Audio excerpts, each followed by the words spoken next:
ناظرین، ہم آپ کی خدمت میں حاضر ہیں اپنے تیسرے سیگمنٹ لطائف علمیہ میں، اور جیسا کہ میں نے پہلے بھی بتایا کہ اس سیگمنٹ میں حضرت ہمیں بتاتے ہیں علم اور ذہان پر مبنی واقعات، اور ہمیں بہت سی اس کے بارے میں فیڈ بیک موصول ہوتا رہا ہے۔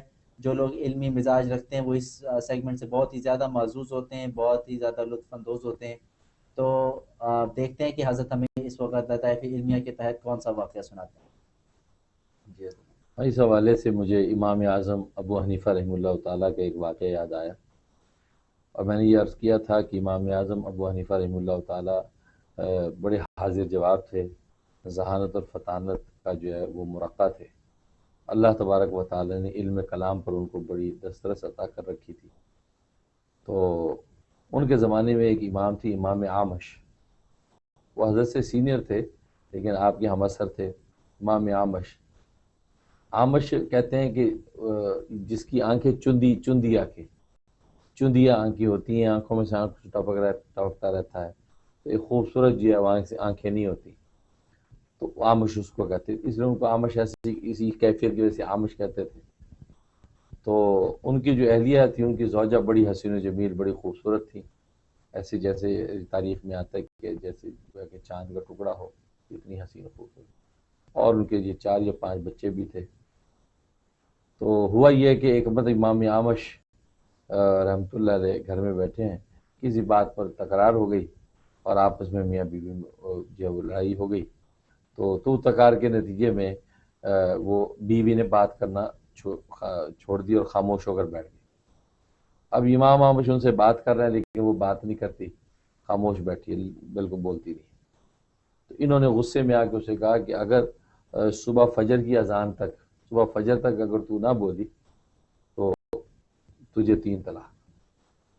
غصے میں یہ بات کہی، اب کہہ تو دی، اس پر بھی وہ کوئی نہیں ڈری، اور وہ اور خاموش ہو کر بیٹھ گئی۔ یہ پریشان ہو گیا کہ یہ خود بھی فقیہ تھے وہ، کہ یہ تو وقت آ گیا فجر کا تو اطلاق ہو جائے گی۔ بڑے پریشان ہوئے، اس کو بلا رہے ہیں، بولے بات کرے، وہ نہیں، بالکل خاموش۔ اب بڑے خوفزدہ ہوئے، وہاں گھر سے نکلے، اب سوچے میں کس سے مشورہ کروں، تو ذہن میں آیا کہ نعمان ابن ثابت یعنی امام ابو حنیفہ کے پاس جاتا ہوں۔ امام ابو حنیفہ رحمۃ اللہ علیہ کے پاس ہے، رات عشاء کے بعد کا وقت ہے، دروازہ کھٹکھٹایا، امام اعظم باہر نکلتے، امام اعمش، حضرت خیریت، آپ مجھے حکم کرتے میں حاضر ہو جاتا۔ تو کہا کہ نہیں، ان تکلفات کا وقت نہیں ہے، بہت اہم معاملہ ہے۔ کہا ہوا کیا؟ کہا ہوا یہ کہ گھر میں اس طریقے سے تکرار ہوئی، اور اس نتیجے میں میں نے بیوی سے یہ مشروط طلاق کہہ دی کہ اگر تو نے صبح صادق تب مجھ سے بات نہ کی تو تجھے طلاق۔ اب وہ ہے کہ مجھ سے بات نہیں کر رہی، اب تو مجھے خطرہ لاحق ہو گیا کہ صبح صادق ہو گئی تو کچھ وقت میں تو طلاق ہو جائے گی، اور جب کہ بچے ہیں، پورا گھر جو ہے میسب ہو جائے گا۔ ان کو اپنی بیوی سے ایک محبت بھی تھی۔ تو امام اعظم ابو حنیفہ رحمۃ اللہ فوراً فرمایا کہ حضرت پریشان نہ ہو، آپ جائیے، آپ آرام کیجیے، انشاءاللہ یہ اب میں مسئلے کو حل کروں گا۔ کہا کہ کیسے حل کرو گے، مجھے کو بتاؤ تو صحیح۔ کہتے بس یہ مسئلہ حل ہو جائے گا، آپ تشریف لے جائیے، آپ بالکل آرام کیجیے، آپ بالکل ٹینشن نہ لیں، آپ نے مجھے کہہ دیا ہے، میری ذمہ داری۔ امام اعمش بڑے حیران، کہنے لگا آخر مجھے کوئی پتہ چلے اس کا حل کیا ہے۔ کہا جی حل بس ہو جائے گا، آپ تشریف رکھیے۔ امام اعمش سوچتے ہیں کہ میں ایک درجے میں میرے ذہن میں یہ تھا کہ نعمان ابن ثابت نے کبھی مایوس تو کیا نہیں، اور بڑا ذہین آدمی ہے، ضرور اس کے پاس کوئی حل ہے، اس کا سلوشن ہے۔ اور دوسرے درجے میں یہ بھی سوچا کہ امام اعظم سوچ رہے ہیں کہ طلاق تو ہونی ہے، اب صبح صادق ہو جائے گی طلاق ہو جائے گی، اب بجائے اس کے کہ صبح تک ٹینشن لے تو مجھے تسلی دے رہا ہے کہ آپ آرام کریں، صبح کو طلاق تو ہو ہی جانی، رات تو صحیح گزرے۔ ایک درجے میں یہ بھی خوف ہے، تو لیکن اس مایوسی اور اس خوف کی حالت میں وہ واپس آ گئے اور گھر آ کے بیٹھے۔ جیسے وہ گئے ہیں، امام اعظم ابو حنیفہ رحمۃ اللہ علیہ گھر سے نکلے اور مسجد کے مؤذن کے پاس پہنچے۔ مسجد کے مؤذن سے کہا کہ تم نے اذان جو ہے نا وہ صبح صادق سے پہلے دینی ہے آج۔ تو کہنے کہ حضرت صبح صادق سے پہلے اذان کیسے چل سکتی ہے، وہ تو جائز نہیں ہے۔ حضرت کہا یہ میرا بتایا مسئلہ مجھے بتا رہے ہو، میں جو بات تمہیں کہہ رہا ہوں اس پہ عمل کرو۔ کہتا اچھا جی ٹھیک ہے، آپ جیسے فرمائیں۔ تو وہ بھی سوچے کہ اتنے بڑا امام ہے، یہ بات جب کہہ رہے پتہ نہیں کیا حکمت ہے. تو امام صاحب وہیں بیٹھ گئے مسجد میں. اب جب وہ ستاروں کی چالوں کو دیکھ کے حساب لگایا جاتا تھا پہلے زمانے میں، تو ایک وقت آیا تو حضرت نے اس کو مؤذن کو اشارہ کیا اذان دو، اور کہا اتنی زور سے اذان دو کہ خوب کوفہ کی جناب گلیوں کے اندر گونج جائے گا. تو مؤذن نے جناب زبردست زوردار اذان دی. تو اب جیسی اذان دی تو اذان کی آواز گھر میں پہنچی امام اعمش کے. جیسے گھر میں اذان کی آواز پہنچی تو بیوی سمجھ گئی کہ صبح صادق ہو گئی. جب صبح صادق ہو یہ طلاق ہو گئی. تو بیوی نے کہا شکر الحمدللہ، اور یہ کہہ کہ امام اعمش کو دیکھ کے کہنے لگی تجھ بڈھے سے جان چھٹی میری، زندگی عذاب ہو گئی تھی، آج جان چھٹی، تیرے منہ سے ہی اللہ نے نکلوا دی اور میں آزاد ہو گئی. شکر الحمدللہ. یہ بات کی امام صاحب امام اعمش سے. ادھر جب وہ اذان مکمل ہوئی تو امام ابو حنیفہ رحمۃ اللہ علیہ فوراً امام اعمش کے گھر پہنچے، دروازہ کھٹکھٹایا.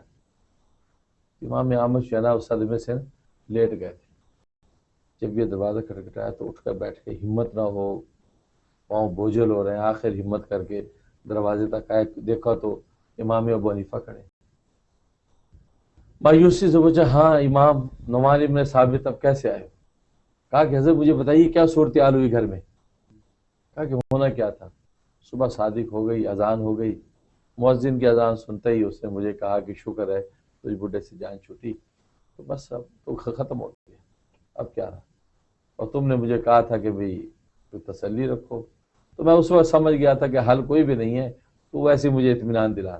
کہا کہ حضرت بات کی اس نے آپ سے؟ جی ہاں بات کی. بات ہوئی باقاعدہ آپ کی؟ جی.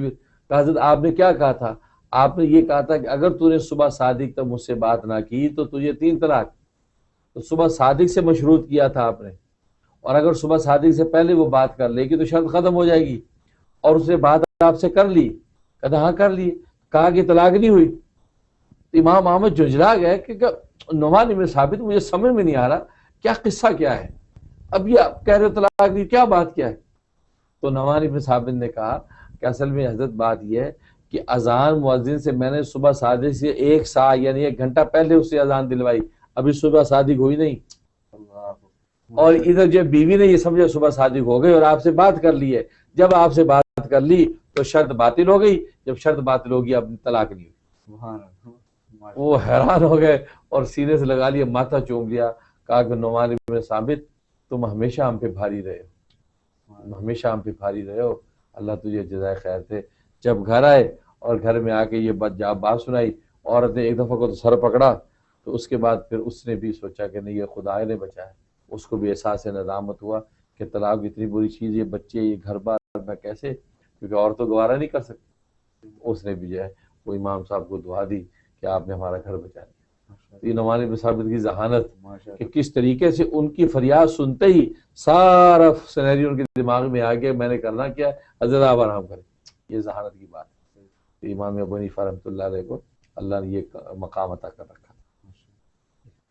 بہت زبردست. ناظرین یہ امام صاحب کا ایسے کئی ایسے واقعات حضرت ہمیں سنا چکے ہیں جو کہ اپنی مثال آپ ہیں. حالانکہ امام صاحب تو خود اتنے تابعی ہیں اور اتنے ایسے زمانے میں ہیں کہ جہاں بڑے بڑے فقہا ہیں، لیکن ماشاءاللہ آپ کی تفقہ کی اور آپ کے اس ذہانت کی تو کوئی نظیر ہی نہیں تھی.